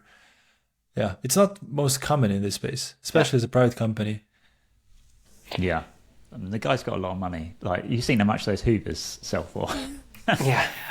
He's apparently the fifth richest, Britain's fifth richest man. He is indeed. And just to promise not to touch on politics too much, but one thing I did, one thing I did learn is that of the Times Rich list, there's 40 people or something in the UK rich list. I think of the top 10 in the rich list, I think there was only 1 or 2 of people in that top 10 that were also in the top tax paying list, and James Dyson is one of them. Like he pays his taxes. So I'm like, that's pretty rare for billionaires to pay their fair share. So it's interesting you bring this up because why did the company then move to Singapore recently? Well, they did, yes. Like I say, if you want to go down that rabbit hole, we can. But he's probably still avoiding some of the tax, maybe. But as a blunt measure, he has had some a modicum of praise for actually not avoiding all of his tax. Maybe avoiding just some of it. Oh, the bar is so This low. is where I wish I hadn't gone there. Let's go back to what you said earlier, because I completely agree that this is hardly possible for a company that is not privately owned, right? So all of the prior things made sense from technology transfer perspective. The last one, the air purifier mask, we already said, well, maybe a very brave company could have done this, but it's already very James Dyson. But then university and farming, no way. I mean, sure, Dyson Institute of Engineering and Technology kind of solves a business problem for them because they educate their own engineers, but you can do that with much lower investment, right? You don't need to have your own university to do that. You can have, good internship program. You can have working student programs, which many of the big companies have. But in farming, well, that is James Dyson's interest, hobby. And he just turns that into a business because he thinks that makes sense. And that's actually also something that they state a lot when they talk about their identity as a business. And this also kind of gives us a nice segue into like strategic decisions and all of that. Like, it sounds like being like the ownership structure is not a strategic decision because a company is a company, but actually it is a very big strategic decision. Like, staying a privately owned company was something that James Dyson learned the hard way because he was kicked out of the company that he founded, this ball bearer company. Can't even say the name straight. But yeah, ball bearer company, he founded. He gave up shares. He ended up not being majority shareholder, and then he got kicked out of his own company. So when he actually founded the Dyson company, we still remember that he took on Fry as an investor with 49%. But even before he started the actual company that would produce the vacuum cleaners, he bought out Fry. So with the very first money he earned, he bought out his initial investor. That was actually with the licensing money. So he used the very first money, the licensing money, to gain 100% ownership of his company, and he never ever wanted to give up shares ever again after that. Apparently, Jeremy Fry was quite willing to be bought out because he was like, James, this is dragging on a little now. Apparently they had a very, very good relationship, and that was a very amicable parting, remained friends, all that kind of stuff. So it wasn't like a aggressive buyout or anything like that. I think they had a very, very fruitful relationship. He wanted to help his student. I think Jeremy Fry was a real mentor to him. But those shares would have been worth a few quid. Yeah.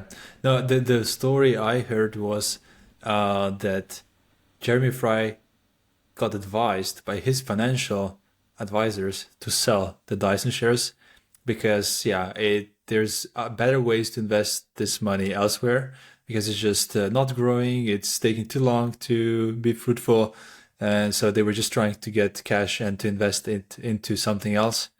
Oh boy. Never take advice. Probably those people got fired. But this is what actually they focus a lot on in their public communication. Like, we already talked about how the Dyson, like James Dyson, or generally the Dyson family, is so centered in this communication and in this company. And whenever he talks about company identity, he says, well, the only reason why we can do what we are doing is because we are private, because this is owned by the family, because we are the only ones who take decisions. And this is the only reason why we can do university. And this is the only reason why we can do farms and have these awesome architecture in our, whenever we build something. So yeah, we can think in the long term. We are free to not only think about cost and returns, even though obviously it is necessary because otherwise you don't have a business. But still, that's what they say, and that's what apparently also gives them the freedom to act the way they act. And this also translates into or can translate into business success if you like build the company on the values that are actually also valued in the market, right? And here I think there are two big values that are interconnected that the company was built on from early on. The first one was this obsession about innovation, technology, and ultimately utility, that to make something just, I don't know, just better and different, and just also being okay if it looks different, as long as it like has a clear upside for the user. And the other one is like the sustainability one, which I think, I mean, I don't know if the way he talks about it is that sustainability was something that was baked into his way of designing and engineering stuff even before he called it sustainability.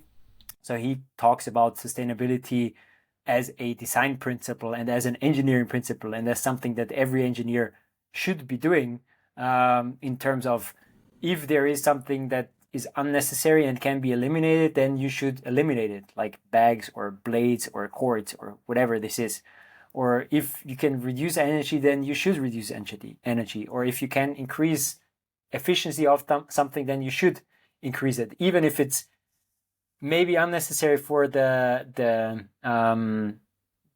use or the actual product, right? So we also discussed that some of their products even seem over-engineered, but still there is this, let's say, drive of the engineering team, or maybe even more deeply of James Dyson, to just engineer stuff in the best way you can, and part of this is also make it sustainable. I think the sustainability one is the one that doesn't always hold water for me, and rightly do get heavily criticised.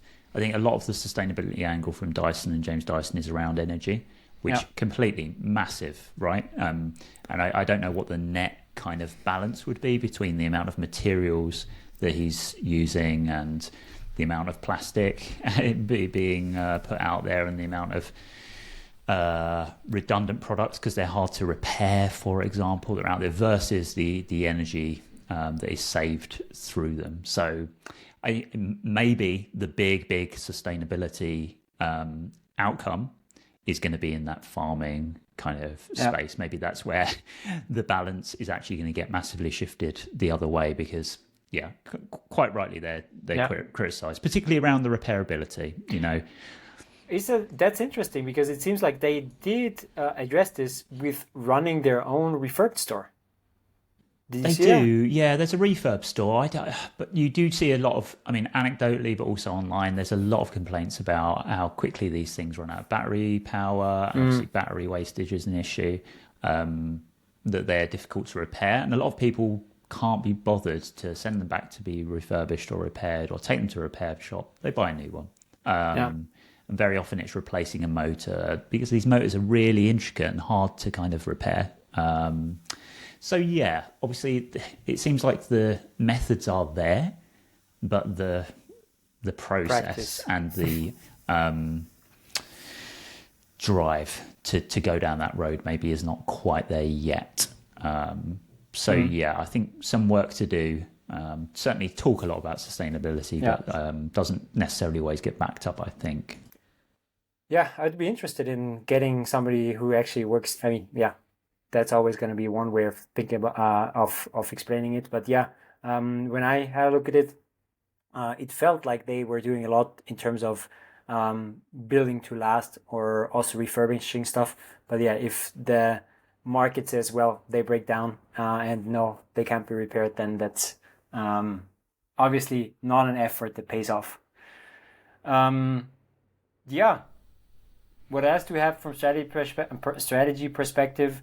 I think something that we talked about from the very beginning was something that still needs to be mentioned again, which is this decision about going for visibility. Like, if we talked about this already, like Dyson products, they just look different. Most things they make look completely different from traditional products in the industry, like the vacuum without the bag and this weird transparent case. When you think about it, that's just weird that you see the dirt. Like usually, like why would you do this? Why would you have a transparent container? I have one assumption, which is like you see the result of your work. Yeah, By seeing it, it's like, yes, it doesn't look great, but then you feel I did something. Yes, I yeah, you accomplished see the something accomplishment. today. Exactly. Yeah, I completely agree. It works, but it's still completely different, right? Also, dryer, you stick your hands in. Weird. I don't like it, but yeah, still kind of, it's kind of, you remember it. It's different. A It is. fan, like hair dryer that doesn't have blade, again, like completely counterintuitive. And part of that is definitely the way they design products, like cutting out stuff, eliminating unnecessary stuff. But other part is the design language that is just not subtle, that is just not classic, that is loud and edgy and showing pipes and tubes and motors and stuff. And that is on purpose because it follows a strategy that worked with his very first sales. So the story that he tells is how he got his very first vacuum into the catalog. Is that the catalog owner, like mail order catalog owner, said, "Why should I put your vacuum cleaner in there?" And he said, "Because your catalog is boring, and my vacuum cleaner looks weird and exciting." And this is how apparently he got into this catalog. And if you think about it, this is a strategy that they took and that worked for this product category. They are able to create excitement about something that's inherently boring. Like, we're not talking about exciting product per se, we're talking about vacuum cleaners, hand dryers, hair dryers. I don't know, that's just stuff that it needs to work, right? But in a way, if you look at Dyson stuff, it looks exciting. When you buy it, it feels exciting. When you show it to others, it will spark interest.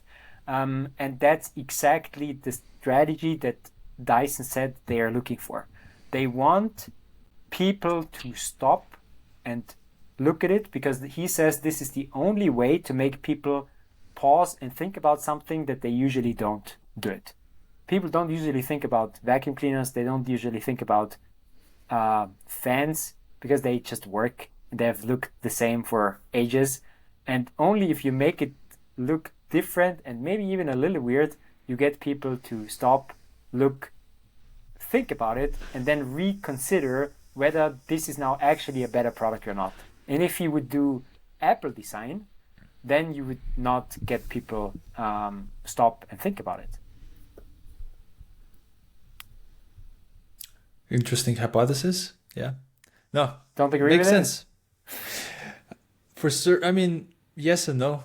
Yes and no. I mean, the last bit with the Apple, I think this is the one I disagree on because like Apple is, I think also follow the same logic. They built a sleek design in a computer industry where it was very, very functional. So I think they follow basically the same logic, just they did it in a different flavor. Do you remember the first Apple designs with the transparent covers? Wow. Yeah, I mean, what? Yeah, Dyson. Lisa, right? Yeah. Dyson were 2 years Yeah. ahead of that, Yeah. weren't they? They So got accused actually- of copying Johnny Ive, but actually they were first. Yeah, if you just compare these early Apple products with transparent casing, with Dyson stuff, that's kind of Yeah, it's there. pretty yeah. similar, right? Yeah. So yeah, I mean, this is now we're talking about emotions and like aesthetical design. But for Dyson, yeah, it has worked. It has worked to kind of create excitement through looking different and through creating something that is visible and makes people at least stop and think about it. So yeah, that's a little bit about product. I think I only have two more that I already mentioned that are more on a business level from a strategic perspective. Yes, they moved into D2C, direct to consumer sales, very early with flagship stores and great online presence. So not only selling through catalogs and department stores, but really going direct to consumer.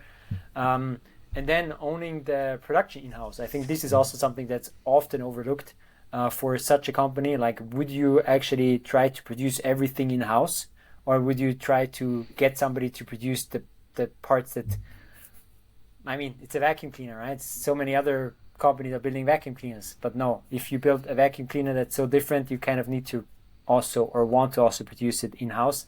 That gives you upside over control over the value chain, over quality, but also increases costs. So all of this kind of led the company to achieve something that is quite rare in a hardware business, which is like being a very profitable hardware company. And I'm just curious whether we have some numbers around this profitability. I mean, I did only see some revenue numbers and some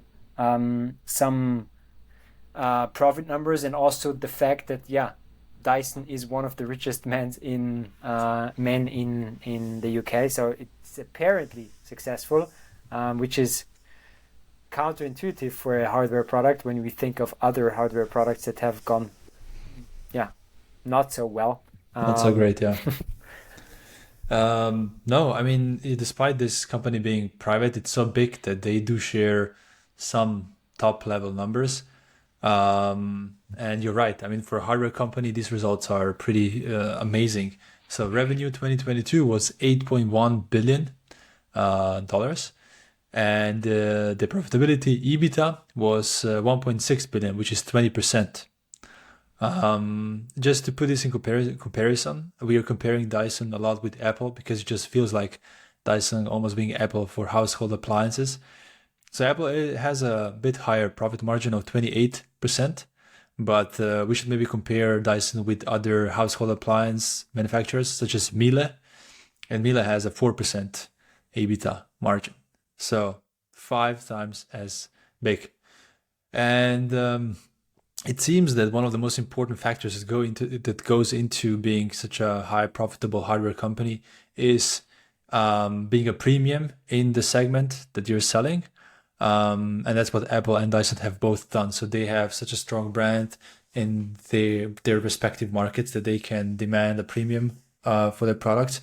And that basically gives them the financial stability, which means that also Sir James Dyson has enough money to spend on things like electric car, noise cancelling headphones with air purifier, and so on. Because one of the big storylines that they're also trying to communicate outwards is their capex. So this is capital expenditure. This is investments in manufacturing, investments in R&D, investments in new products. And they have a really, really lofty plan it's a 5-year, $3.4 billion plan to invest in the research, specifically energy storage. So they're really interested in the solid state batteries. Bought a startup, right? They bought a company from the US who does this, but they also are building a lot on their own. So this, then farming, then AI, robotics. Oh, have you seen the robotics? Like, there's a video where they show a little bit of what they're working on in terms of the robotics. No, didn't see that. Wow, man, that got me really excited. So there was a section of their R&D that just works on robotics. Like, it's basically, just imagine having a home robot that doesn't just vacuum, but can pick up stuff, that can clean, that maybe can even cook. So the way that Jake Dyson talked about it was, I spend half of my free time just cleaning up after the kids. Imagine just how much time I could save if there was a robot that could help with this.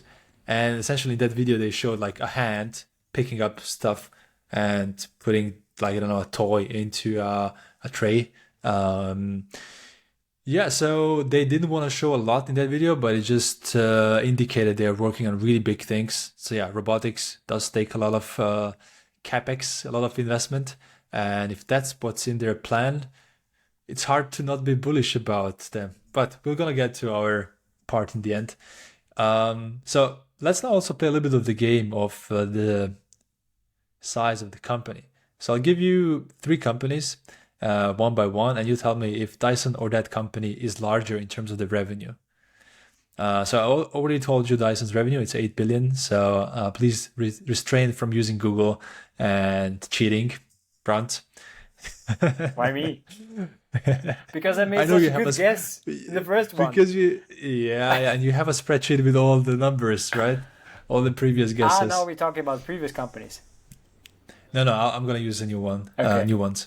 So first off, Dyson versus iRobot.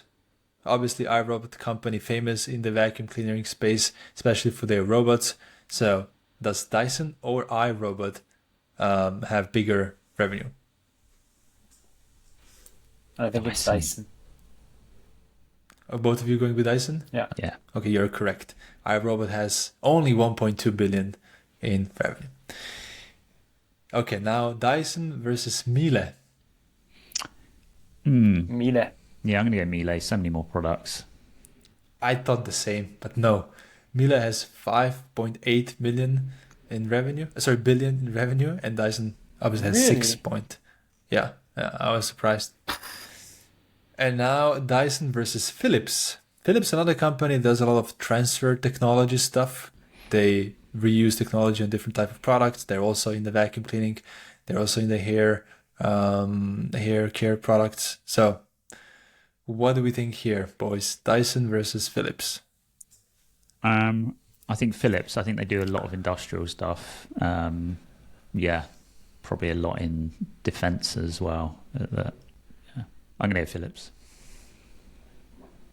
Yeah. Nah, for the sake of it, I say Dyson. But no, I think it's Philips. It is Philips, yeah, 18 billion.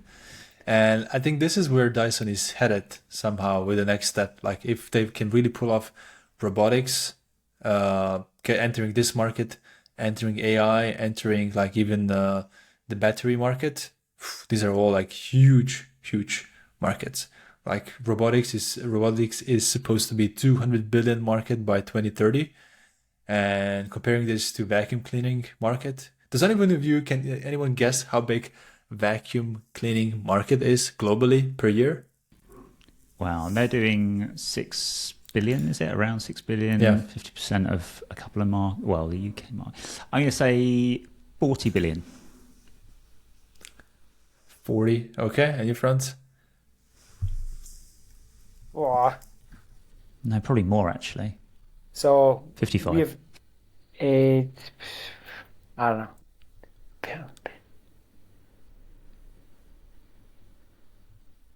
That's so hard. Okay, It's- I'll tell you. 400. Oof, no, it's 10. It's actually only 12 billion. Really? Really? Yeah, Oh, yeah. that was such And a it's bad supposed guess. to. I anchored you with 200 billion from robotics. This is estimated for 2030. So yeah, some interesting numbers, but I couldn't find more because it's a private company. I mean, yeah, I shared some more stuff about the market share, about the R&D investments. So I think we can also go into the last part and just talk about opportunities, threats, and would we be buying, selling, or holding if we were Sir James Dyson in this position. So, opportunities. Well, the farming stuff sounds like, I mean, it seems like an obvious one, but surely, like that's enormous. You've already talked about the market size there, Alen. They've been investing in this technology and innovating here for 10, 15 years R&D wise. You'd hope they've got something that they can start putting out there in the next decade. Yeah, and then the Far East, I think they still haven't tapped in enormously into that market, I don't think. They've obviously made moves in Southeast Asia, but we always say that, don't we? But we do. Yeah. But in this case, they already have 50% of revenue coming from Asia, so I think it's less okay. strong of an argument than for Birkenstock or Aesop. Yeah, but yeah, I don't know. Not cars. the cleaning up robot sounds right in their wheelhouse, but again, that feels like a long way off. So I don't know short term wise, to be honest with you. It feels like there's a lot of threats coming from other manufacturers in the vacuum market. But yeah, Franz, anything top of mind for you? I think an opportunity for them is, I don't know how much they are actually going into farming when it comes to creating new technology for the farming market. But for me, it seems that they need to break out of the household. So I think that's something that they need to do, and it also feels like that they are going towards that with the robot, technology, with the energy storing technology, with the farming technology. So it feels like it's necessary for them to get out of the house and out of the chores. So get out, get a bit of sunshine, Dyson. Come on, put the broom down. If they could crack solid state batteries, I mean, that would be insane. Huge. That's massive, and that is still a long way off. But that seems to be a bet that Dyson are willing to take, and again, probably one that doesn't make financial sense right now, but with this long-term thinking could be massive. Right, like that transforms the electric car industry, for example. One that they weren't able to capitalize on an actual car, but they could end up being a massive player in the battery tech space. So that's the bit I'd be most interested in them cracking. Honestly, I do have a little bit of a worry there. It feels like they're working on a lot of new stuff, but it also feels like their latest bets weren't as successful. Yeah. Plus, you have now the transferring company ownership from James to Jake Dyson. So I think it could go either way for this company. It could go, I mean, they are far away from a WeWork example, right? We made a podcast about them. Half a year later, they are bankrupt. So that's not going to happen to Dyson for sure. But I'm just saying, will they be as successful as they are? I think it could go two ways. Either they are at the end of their conquering the household and ingenuity of James Dyson, or young or not so young anymore, Jake Dyson actually does the move into completely different markets and just creates a Dyson that looks completely different in 10 or 20 years to what it looks like now.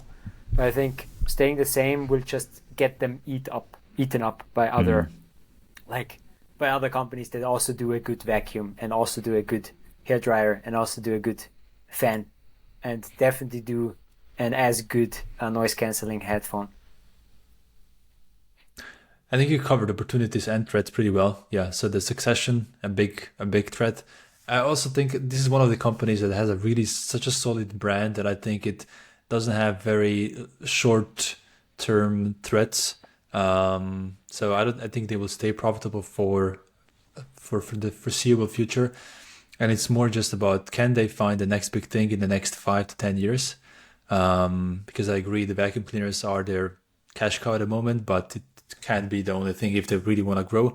But they have really interesting bets, farming, AI, robotics, and they do have a very, very interesting culture and history of a tech transfer. So going into our buying, selling, holding, which is not an investment advice because you can't buy this company's stocks. But if there was an IPO, I would be very interested. It is one of the companies that I'm super impressed with, especially because they have this innovation process and culture that just seems to be like a flywheel, just generating ideas, and they're not afraid of making mistakes, and I really appreciate it. It's something that was lost with Apple since Steve Jobs died, but I feel like it's more ingrained here in the culture of the company. Also because his son is probably going to take over. Yeah, it feels like a buy for me, and it would be head and heart. Usually it's a bit more of one or the other, and obviously you should try and use your head when making these decisions, but can get behind them on so many fronts. Not that it's going to happen, and I hope they stay private because that's obviously served them well, but I would be buying. I don't know though, if I would be a venture capitalist or private equity, I would not be buying because I don't feel like they are undermanaged. I don't feel there is huge growth. They're headed towards huge growth. it more feels like they are headed towards a stable future at the moment. So I would maybe hold, and if I needed one of these companies in my portfolio, maybe also buy. But wait, Franz. So 2014, 1.3 billion in revenue. Yeah. 2015, 1.7. 2016, 2.5. 2017, 3.5. 2018, 4.4. 2019, 5.4. 2020, 5.7. 2021, 6. 2022, 6.5. This is an impressive growth for any type of company. So I think even the private, sorry, I'm making the name. So even like private investors, institutional investors would be all over this.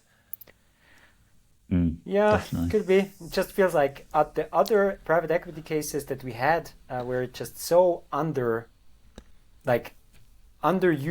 opportunities, like ESOP, like Birkenstock, like all of these, they felt like, yes, LVMH needs to buy them in a way, because it's they're already doing so good and they just tapped into such a tiny fraction of the market. For Dyson, it's like, yeah, they are a good business, but it's not so underutilized.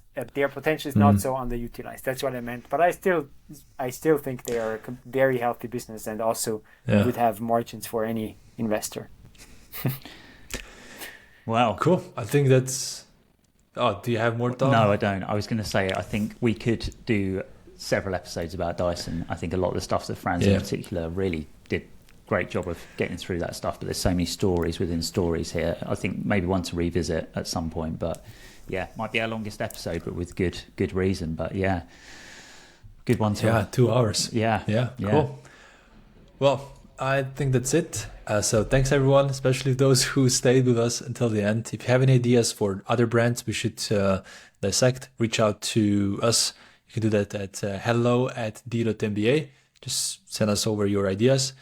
But if you also enjoyed this episode and you stayed until the end, you obviously are interested in the business topics, especially maybe business topics relevant for the work of designers.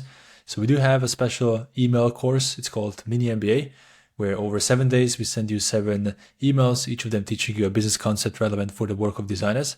So if that sounds interesting, you can head over to d.mba/mini-MBA. So that's d.mba/mini-MBA, and you can sign up there for free. And that's indeed everything. Thanks, Tom. Thanks, Franz. See you in the next one. Thanks, everyone. Thanks. Bye. Bye-bye.